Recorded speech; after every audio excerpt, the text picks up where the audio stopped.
What's going on, you guys? TBR here, back yet again with another King of Fighters All-Star video. And in today's video, we are going to be doing the 5th and final tier list in our 5-part series, breaking down these tier lists color by color. And in today's video, the final color that we'll be covering will be the green element. But before we get into all of that and more, if you guys are new here to the channel and you enjoy daily King of Fighters All-Star content such as this, then make sure you smash that like button and subscribe. And as always, quick disclaimer before we get into the list, but this is going to be according to my own personal observations, opinions, and analysis. So if you guys have a top 5 of your own that you would like to share with the community, you can go ahead and do so in the comment section down below. And also, quick reminder, this is the 5th video in this series, and if you want to check out any of the previous 4 that we've done, they'll be linked in the description. And let's get into the video. Kicking off the list at number 5, we have Angel of Paradise Kasumi.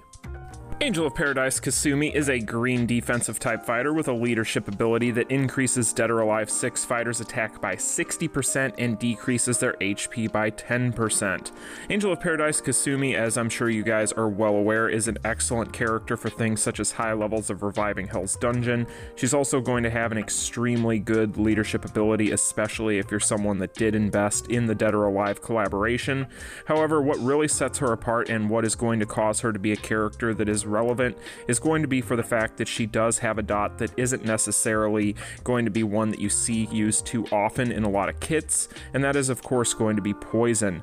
Now of course there are going to be caveats for this character. She does have explosion on her kit for her poison, but in general this is a very solid budget pick for the poison dot. In fact, I would go as far as to say that outside of Boss Syndrome Original Zero, this is going to be one of the best overall options, if not the best overall option besides him. So in general, you could do little better than Kasumi if you are looking for a character that's going to have poison for things such as Guild Raid against maybe your Nightmare Geeses of the world. But in general, this is a really solid character for PvE in general and deserves to be at number 5. Coming in at number 4, we have Boss Syndrome Orochi. Boss Syndrome Orochi is going to be a green balance type fighter with a leadership ability that increases boss fighters' attack by 45% and their power charge rate by 20%. He's also going to boast a list of very relevant tags, meaning he's going to slot into a lot of teams very well. He's going to have a typing that is going to keep him relevant for very high levels of reviving Hell's Dungeon, and he has a leadership ability that is extremely good. So in general, this is a character that does have quite a bit going on for him. However, a lot of people out there will point out the fact that he does lack dots on his kit, which does hold him back in a lot of different PvE modes, or at least is going to limit his use case scenarios. In general, when it comes to Boss Syndrome Orochi, some of the places where he shines the most are going to be places such as Time Attack, Immortals, and just general mobbing and bossing. This is a character that is extremely potent in things such as PVE as well, thanks to the fact that his power charge rate is extremely high, and he has really good options when it comes to 3PG finishers. But in general, this is a character that, by comparison to some of the strongest Boss Syndrome characters in the game, is definitely going to feel lacking, but at the same time definitely deserves to be in the position he's in, because he is still going to be a top tier PvE character. However, he just isn't going to be as broken or nutty as some of his counterparts in some of these other banners. Coming in at number 3, we have SS Marie Rose. SS Marie Rose is a green balance type with a leadership ability that increases balance type fighters' attack by 45% and their power charge rate by 20%. So right off the bat, Marie Rose is going to have a typing that is going to make her relevant for tier 57 of Reviving Hell's Dungeon, and a leadership ability that is extremely valuable, especially for things such as balance weeks in Time Attack, where typically balanced characters before the Dead or Alive collaboration had issues finding characters for good leaders. Marie Rose is definitely going to be one of the 2 that was released with that collaboration that really helps them get up and go. But in general, this character also is going to boast the fact that she has radiant damage on her kit, so she is going to be a character that you can use in things such as Lunatic difficulty against Omega Rugal in Guild Raid. And this character is also going to be one of the best characters that you could pick for things such as PVE right now, thanks to the fact that she does have that stun. And in general, this is is just going to be a character that is extremely good. She's going to deal a lot of damage for being what she is, and I do think that a lot of people out there that have her, if you haven't tried her out in Guild Raid Lunatic, you are missing out, because this is a character that, while not perfect, and there are definitely going to be better options out there, she is going to be a very good tune for that. So Marie Rose comes in at number 3 and earns her position very well. Coming in at number 2, we have Phantom Gatekeeper Original Zero. Phantom Gatekeeper Original Zero is going to be a green defensive type unit with a leadership ability that increases Nest Fighters' attack by 45% and their power charge rate by 20%. He's also going to have a slew of relevant tags, and in general, this character is going to be extremely powerful in all 3 capacities here, with a typing that is going to make him relevant for high levels of Reviving Hell's Dungeon, a leadership ability that will only continue to get better with time, as well as those tags being as strong as they are.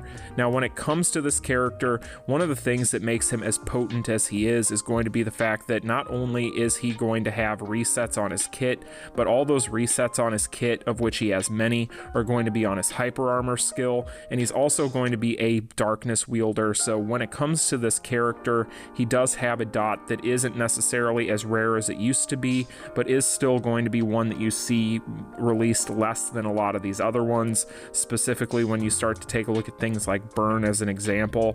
But in general, as a character that is technically free to play, considering the fact that you just have to be at high levels of Epic Quest in order to pick him up, he is going to be a character that I could definitely see working his way up to the number 1 rank eventually. Right now, I only have him at Awakening level 2, so I can't quite put him there yet, but he definitely deserves this number 2 ranking. But with that being said, let's get into number 1. And coming in at number 1, we have Boss Syndrome Nightmare Geese. Boss Syndrome Geese is going to be a green attack type fighter with a leadership ability that increases attack type fighters' attack by 45% and their power charge rate by 20%. He's also going to have a plethora of really good tags, so in general, while he isn't going to be called for high levels of Reviving Hell's Dungeon, he makes up for it with the fact that he has one of the best overall leadership abilities in the game currently available for things like Immortals, as well as having some really good tags. And when we talk about this character, you don't have to go much further than the fact that this is going to be a character that is going to be a premier darkness wielder. He's also going to be a character that is just in general built very solidly. This is a character, when he released, really was an aberration at the time. He was one that became a huge sensation as far as the meta is concerned, and in general he has maintained a lot of his relevancy, even despite the fact that we have gotten a lot of really powerful characters in the couple of months since his release. However, in general, when it comes to this character, you see fear on the kit, which is always something you like to see. He also has the ability to reset his S1 and his S3 when using his S2, and of course he has that really long, nice 3PG finisher. So at the end of the day, Nightmare Geese is going to live up to his name. He is a character that definitely deserves to be here at number 1, albeit the character that was at number 2 might one day usurp him, but for now, Nightmare Geese is the best green in the game. And there you have it, you guys, the top 5 green element fighters in the King of Fighters All-Star, according to my own opinion. So this is going to bring us to an end of the tier list videos, but I am going to go ahead and give you guys my final runners-up here, or at least my honorable mentions that were not going to be characters that made it into the top 5, but still deserve a quick shout out. Considering the fact that the green pool is pretty dense, I'm just going to go ahead and quickly point out a couple of characters that I really like in here. But the first one that I want to talk about is of course going to be OG Gonitz here. So when it comes to OG Gonitz, this is still a character that, because of the fact that he is going to be a bleed machine with a ton of multi-hits, as well as being a unified banner fess, is going to still be a very relevant character. For a lot of new players out there, this is still going to be one of the first characters that you would be recommended to pick up from the unified banner, but in general, a character that doesn't necessarily deserve to be in the top 5. Another character that I quickly want to point out here is of course going to be this Elizabeth. This is going to be one of the best overall budget picks in the game that you could pick up for Starlight. So in general, this is a character that I think is extremely underrated and I really like quite a bit, but is also another unified banner character, so definitely going to be a step down in quality from a lot of these limited banner characters. And then finally, The last character that I want to point out here is Shane. So Shane is a character that's more of a beat stick than anything, but she is still going to be a very, very powerful character that is able to achieve not only really high CP ceilings, but also able to do a lot of damage. So this is a character that in general is a fun one to play, but doesn't deserve to be in the top 5, as I mentioned with the 2 previous to her. And in general, like I said, you guys, the green element pool is actually pretty dense. There's quite a few characters in here you can make a case for. If you guys want to check out that unified banner breakdown video series that I did, I had a video in there on the green element specifically. If you want to check that out, a lot of those characters were covered there, and you can get my thoughts and opinions about them in there. That is going to be more in depth. But that is going to be today's video, you guys, and of course going to bring us to an end to the series. I hope you guys have found it informative. If you have, make sure that you guys smash that like button and subscribe. I will see you guys in tomorrow's video, but until then, you all take care. Peace. Continue.